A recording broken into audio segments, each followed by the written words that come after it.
It's one of the most photographed bridges in the world, but the harsh Pacific elements never stop trying to tear it down. This morning, we're pulling back the curtain on the Golden Gate Bridge to learn the history and how workers brave all kinds of weather to protect this historic landmark.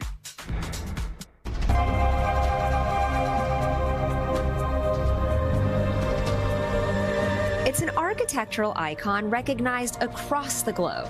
But while millions of drivers cross it every year, a select few experience this engineering marvel from a perspective that's completely jaw-dropping. It's just a breathtaking view from up there. Makes you realize how small you are in the scope of things. For Xavier and his team of nearly 40 painters, working on the bridge with such intense heights requires a deep respect for the drop below. It's 746 feet from the top of the tower, and from the road deck to the water is roughly about 220 feet. And you can see the team making their way up the side of the bridge to one of the towers. You always have respect for the height that you're at, what you do, and remind yourself that you're not standing on level ground. So the Golden Gate Bridge spans the Golden Gate Strait, which runs from the northern tip of San Francisco to the southern tip of Marin, arguably one of the most beautiful areas, not just in California, but in the world. The bridge was completed in 1937.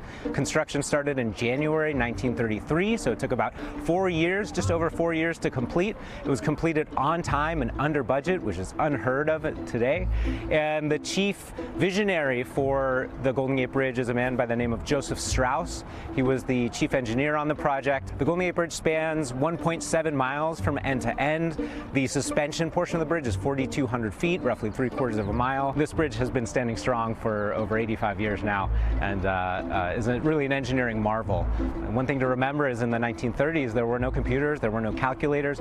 All of the calculations for this bridge were done by hand in books, and now that we can check all of those calculations, they are accurate down to the millimeter. It's really a remarkable piece of engineering and human accomplishment.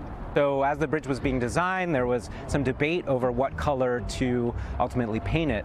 There was a lot of concern, especially from the Navy and the Department of War, that it would be hard to see in the harsh fog conditions here for passing ships. And so their proposal to paint the bridge yellow and black bumblebee colors, almost like a barbershop pole. Thankfully, the husband and wife architect duo that was responsible for many of the classic Art Deco design elements of the bridge saw the steel coming in, getting shipped in from across the country with a sort of orange primer, and they thought that could be a nice color to not only stand out in the fog, but also to complement the natural environment. The bridge is being painted constantly. It's a myth when people say, well, I hear, is it true that you start on one end? And get that question all the time. You don't start on one end and work your way back. That would be nice, but the work is formed according to areas of need. The work is demanding, and the crew uses roughly 2,600 gallons of paint on it each year. Under the bridge to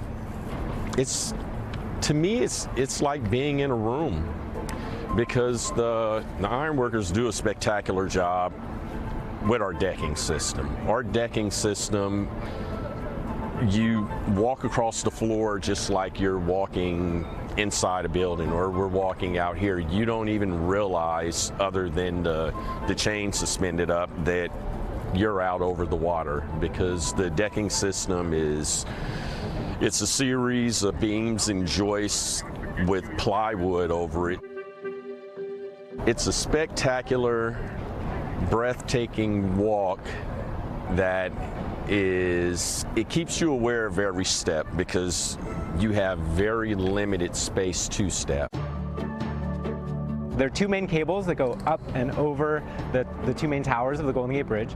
Each cable is about 3 feet wide, and inside has over 27,000 individual wires that are about the width of a pencil.